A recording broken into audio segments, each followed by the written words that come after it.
love my little chicken. Say it. Tell me you're my chicken. I'm your chicken little mommy. I'm whatever you want. Good morning, everyone. Happiest of Sundays. I hope that your day is going amazing and that you are happy and that you are thriving in this lifetime of yours. Before we get into the word, I did want to talk to you about something that God has been pressing on my spirit. And essentially, last night, God kept pressing on my spirit forgiveness, right?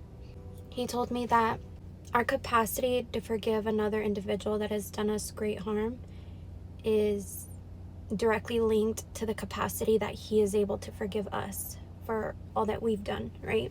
Although it is so important to hold one another accountable and to grow, it is also very important to forgive. And I think that is the perfect way to end this week and this Sunday, is to just stay in God's presence and to forgive and to move on, right? And I think the most beautiful thing about all that I've learned recently in my life is God can use us in really amazing ways, and sometimes our mere presence is enough for God to use us. Even if we're not saying anything, even if we're not really doing anything, just by our mere presence, God is all over us. And God is speaking to others through us.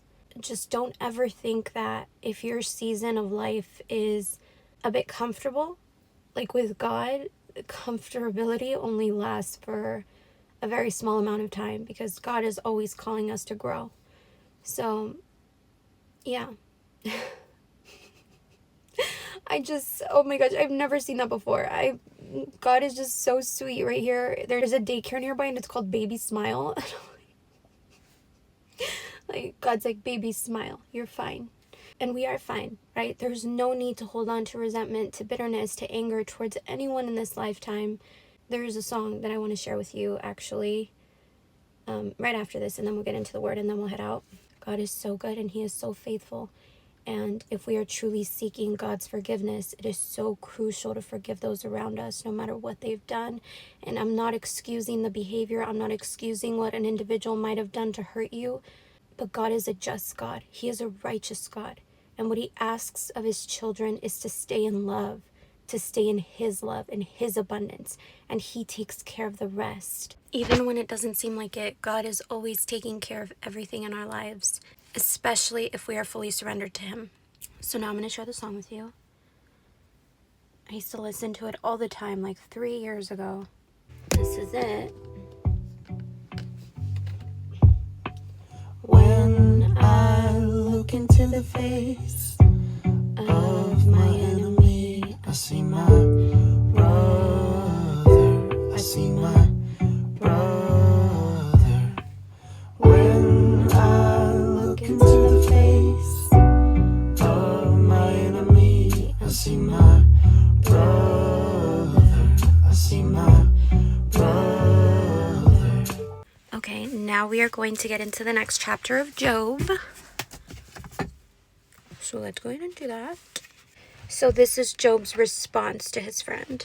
If only my anguish could be weighed and all my misery be placed on the scales, it would surely outweigh the sand of the seas. No wonder my words have been impetuous. Impetuous. I've never heard that word before other than here. Impetuous. The arrows of the Almighty are in me. My spirit drinks in their poison. God's terrors are marshaled against me. Does a wild donkey bray when it has grass, or an ox bellow when it has fodders? Is tasteless food eaten without salt, or is there flavor in the white of an egg? I refuse to touch it. Such food makes me ill. Oh, that I might have my request, that God would grant what I hope for, that God would be willing to crush me, to let loose His hand and cut me off. Then I would still have this consolation. My joy is unrelenting pain, that I had not denied the words of the Holy One. What strength do I have that I should still hope? What prospects that I should be patient? Do I have the strength of stone?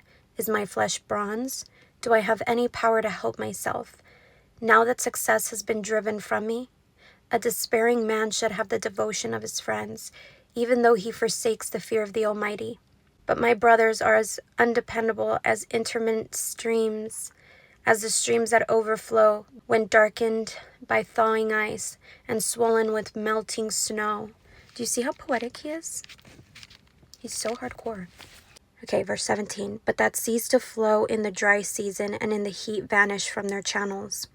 Caravans turn aside from their routes. They go up into the wasteland and perish. Caravans turn aside from their routes. They go up into the wasteland and perish. The caravans of Tema look for water. The traveling merchants of Sheba look in hope. They are distressed because they had been confident. They arrived there only to be disappointed. Now you too have proved to be of no help. You see something dreadful and are afraid. Have I ever said, give something on my behalf, pay a ransom for me from your wealth, deliver me from the hand of the enemy, ransom me from the clutches of the ruthless. Teach me and I will be quiet. Show me where I have been wrong. How painful are honest words. But what do your arguments prove? Do you mean to correct what I say and treat the words of a despairing man as wind? You would even cast lots for the fatherless and barter away your friend. But now be so kind as to look at me. Would I lie to your face? Relent, do not be unjust. Reconsider, for my integrity is at stake. Is there any wickedness on my lips? Can my mouth not discern malice? I'm going to read you the excerpt and then we're going to head out.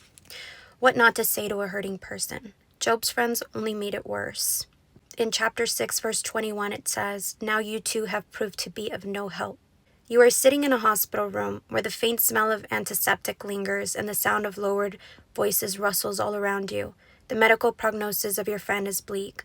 You've listened to your friend's anger and despair and a jumble of other emotions. Now it's your turn to reply. Everyone in the room waits for your response. What do you say to a suffering person? The book of Job gives page after page of examples. Job's 3 friends, finding him in despair, filled the air with high-sounding advice, but unfortunately, they offer models of what not to say. Their main argument only made Job feel worse, and at the end, God dismissed them all with a scowl. His 3 friends from neighboring lands were also prosperous and well-respected.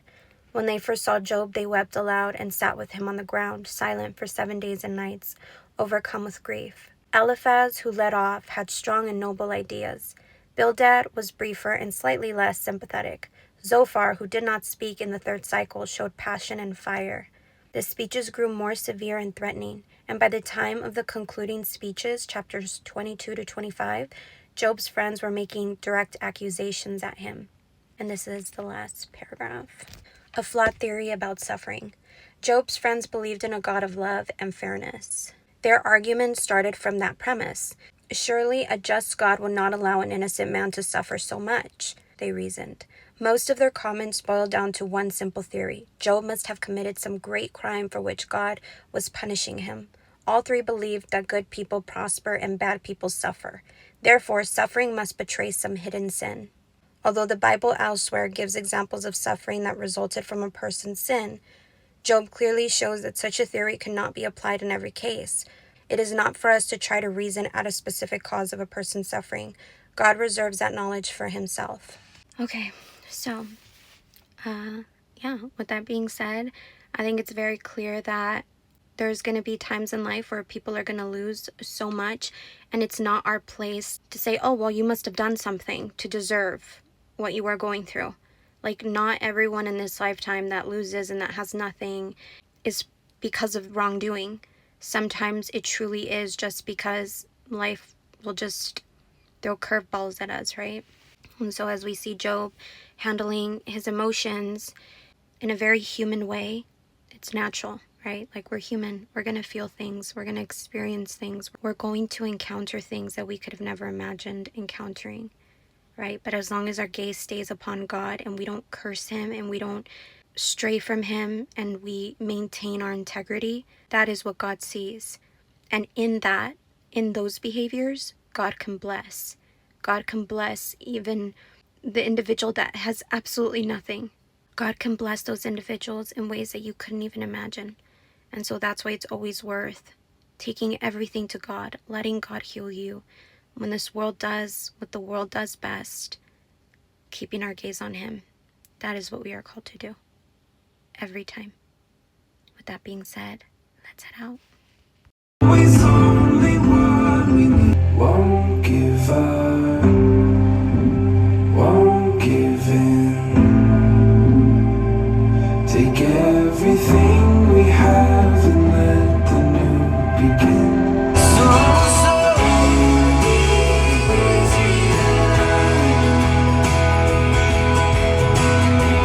shouldn't be so hard to hold on to. She makes it look easy, but I wanna be the reason she wants to. She's a runner, she's a lover, always stuck in her ways. Pull her closer, thinking no, now she's turning the page.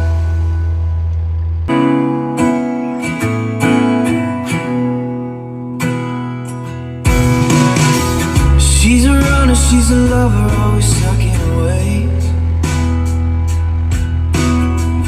Pull her closer, thinking no, now she's turning the page.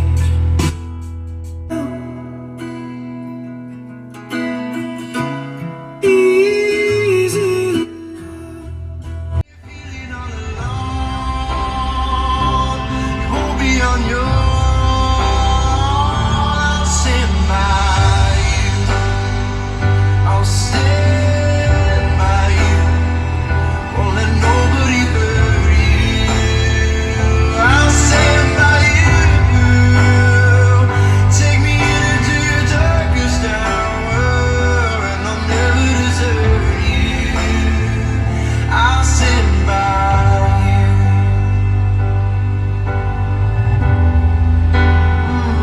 I'll stand by you.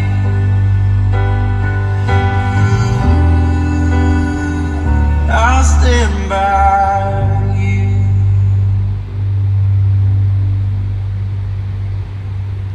And it will be. They drop it like it's hot. If this world was mine, fa fa fa fa fa fa fa fa.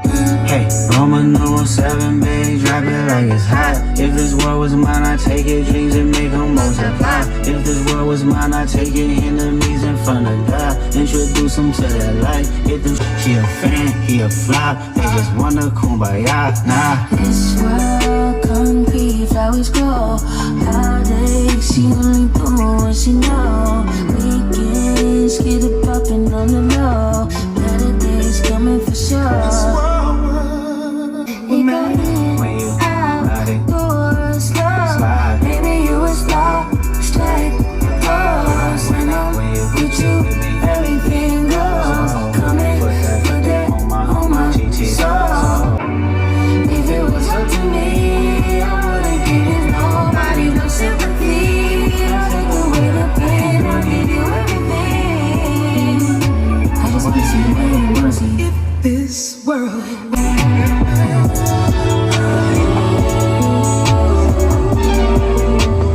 this world were mine, trying to find a way out, but it's time I put on my cape and put that ass on my chest. Gotta wanna come and save you. It's getting louder, girl, can't ignore it no more. I can hear your heart crying out for me.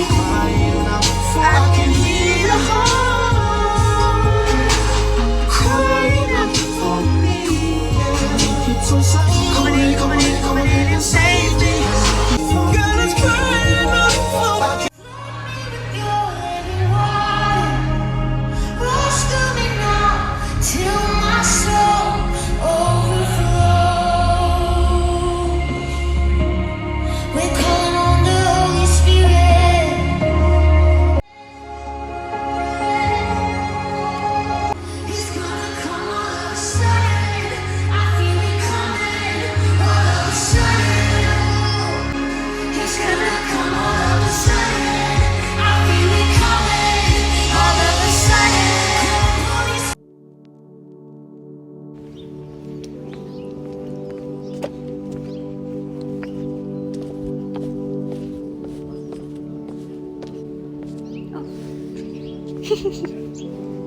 I don't think I can describe in words how beautiful this place is.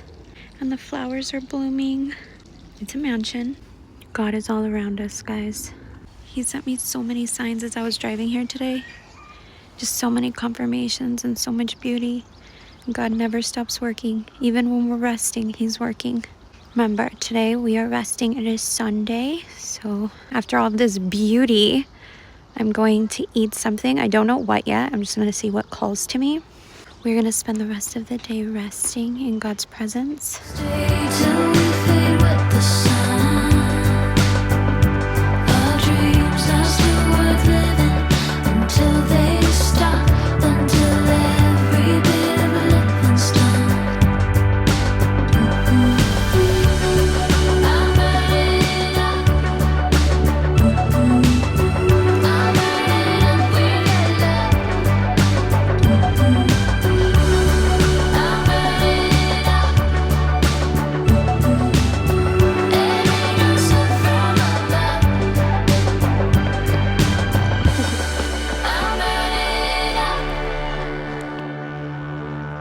I'm burning up, we get love.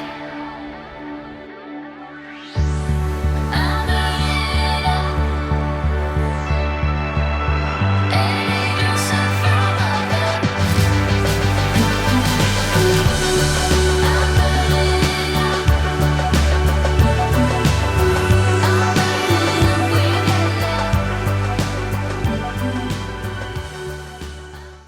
Oh, the turtles. Oh, the fishies. Oh, they're so cute. Hi, Mr. Big Fish. Hi there. Hi, turtles. What are you guys doing? Are you guys just hanging around? Wow, you get that family. Oh, wait, they're not real. Wait, why are they frozen? Oh my, wait, are they real or not? Because there's real turtles in here. Hi, guys.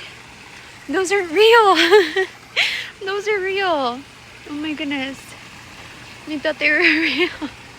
Oh my god, they are real. What the heck is happening? Oh my god, this is the weirdest thing in the world. Guys, they're alive. They're just frozen. They're frozen by God's beauty.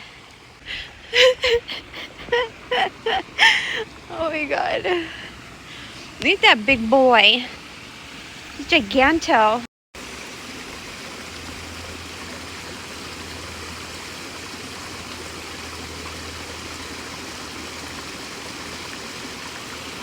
What's your name, baby? Don't be shy about it. This guy's looking at me. Oh, that was a big little blink. Wow, he's sassy. He's a sassy man. I literally thought they were statues. Look at him. Man, that one has staring problems. You just gonna stare? You just gonna stare like that? Does that make you feel better? Oh, the blinks. He's blinking. Look at this guy. Jane, he's like, don't talk to my lady.